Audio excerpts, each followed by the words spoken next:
Hi everybody. Today we are going to speak about extraction as a method of gaining space. Whether to extract or not to extract, it has always been and will always remain a controversy in orthodontics. Going back to the history, in 1920s, Edward Angle believed that an individual was capable of having all the 32 teeth in normal occlusion, and orthodontic treatment for every patient involved expansion of arches. But in 1940s, Calvin Case argued that although arches could always be expanded so that the teeth could be placed in alignment, neither aesthetics nor stability would be satisfactory in the long term for many patients. He thus advocated extraction of teeth. Now, let us see what is the need for extraction. Number one, the arch length tooth material discrepancy. The presence of tooth material in excess of the arch length can result in crowding of teeth or proclination of the anteriors. All cases with arch length tooth material discrepancy cannot be treated by expansion alone. Therefore, tooth material reduction is the other alternative. Extraction of one or more teeth is required in severe arch length tooth material discrepancy cases. Number two, the correction of sagittal interarch relationship. Abnormal sagittal malrelation such as a class 2 or a class 3 malocclusion may require extraction to establish normal incisor and molar relationship. For example, in class 1 cases, it is preferable to extract in both the arches. When it comes to class 2 cases, it might be necessary to either extract in only upper arch or both upper and lower arches. When it comes to class 3 cases, preferably it is treated by extraction only in the lower arch or by extraction in both arches. Now, the number 3 point is the abnormal size and form of teeth. It may necessitate their extraction in order to achieve satisfactory occlusion. For example, the macrodontia, severely hypoplastic teeth, dilaceration, and abnormal crown morphology. Number 4 point is skeletal jaw malrelations. Skeletal jaw malrelations cannot be treated by orthodontics alone. Surgical intervention is required. With respect to surgical procedures, extraction might be required. So, the choice of teeth for extraction is based on a number of factors like arch length tooth material discrepancy, the direction and amount of jaw growth, the facial profile, the state and position of teeth in particular, and the dentition as a whole, the age of the patient. Extraction of upper incisors. See, we have so many teeth. Now, how do we decide about which tooth to extract? We'll start with the upper incisors. Where do we extract the upper incisors? In a case like unfavorably impacted upper incisors that cannot be brought to normal alignment, a grossly carious incisor that cannot be restored may have to be sacrificed. A trauma of irreparable damage to incisors may fracture, may indicate their removal.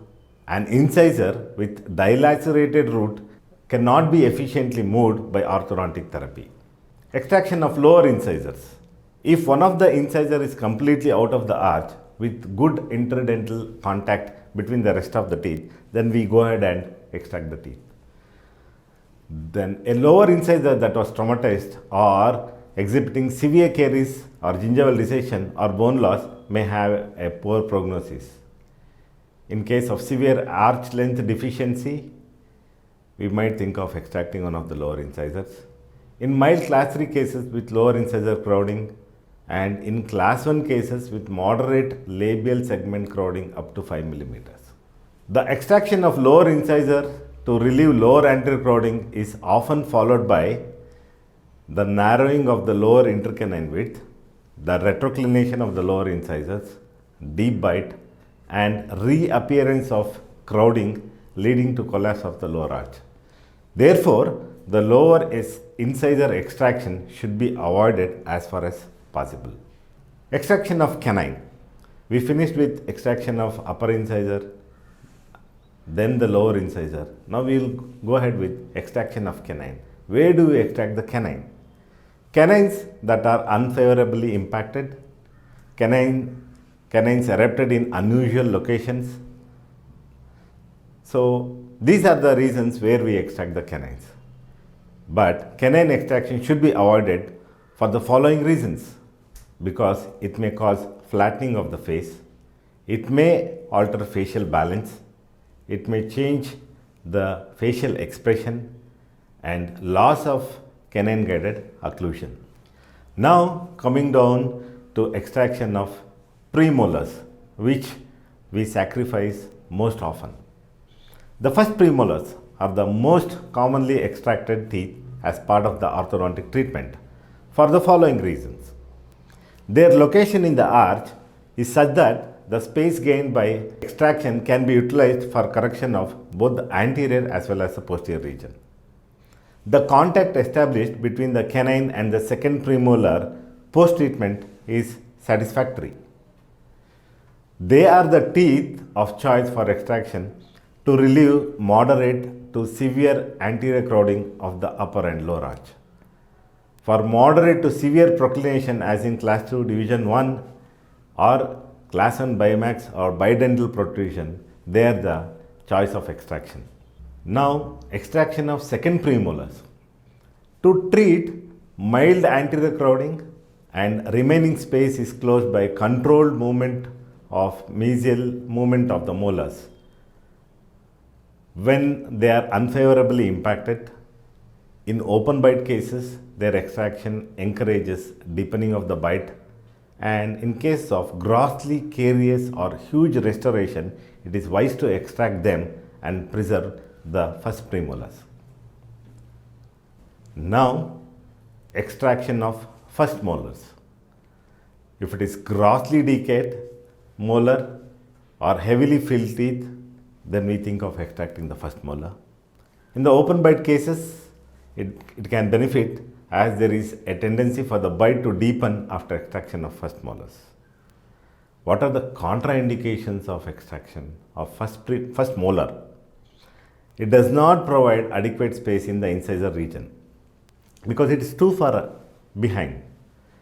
It results in deepening of bite, and second premolar and second molar may tip into the extraction space. Then mastication may be affected. When we think of extraction of first molar, we always should remember Wilkinson extraction. So Wilkinson advocated extraction of all first permanent molars between the age of 8.5 to 9.5 years. The basis for such extraction is the first permanent molars are highly susceptible for caries. It provides additional space for eruption of third molars, avoiding their impaction, and crowding of the arch is minimized. But on the other side, if you see the drawbacks, the second premolar and the second molar may rotate and tip into the extraction space, and it deprives the orthodontist of adequate anchorage for any orthodontic appliance. Now we saw about the extraction of the incisors, canine, premolar and molar. Now we'll see where do we extract the second molars.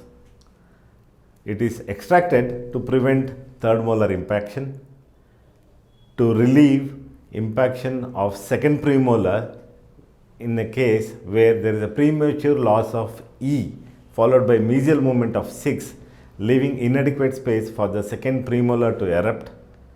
In these situations, second molar extraction followed by distal movement of 6 will provide sufficient space for second premolar. Very mild crowding of anteriors can be relieved by second molar extraction, very rarely, but sometimes we do it, to enable distalization of the first molars.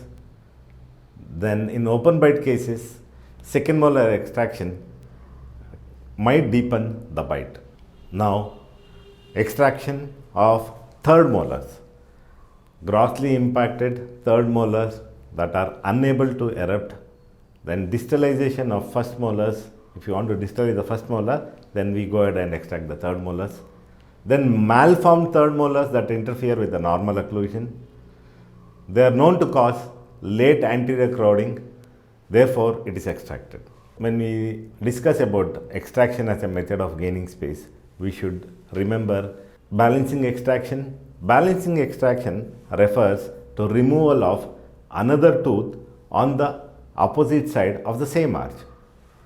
For example, if you are removing the first premolar on the right side of the maxillary arch, removing the first premolar on the other side of the maxillary arch, that is balancing extraction. That is, removal of a tooth from one side of a dental arch results in adjacent teeth moving into extraction space, and midlines of the arch may shift to extraction side. To avoid this anesthetic shift, balancing extraction is performed. Now, compensating extraction. What is compensating extraction? The extraction of the teeth in the opposite jaw. It's not in the same arch, it's in the opposite arch. So it is performed to preserve buccal occlusal relationship. So under the topic of extraction as a method of gaining space, we learned about where do we do the extraction of the upper incisor, where do we do the extraction of the lower incisors, then canines, first premolar, molar, first molar, second molar and third molar. And we also learned about balancing extraction, compensating extractions and Wilkinson extraction. These are the points to remember under this topic. Keep watching these videos on YouTube and please subscribe to my channel for further updates about orthodontics and orthodontic classes.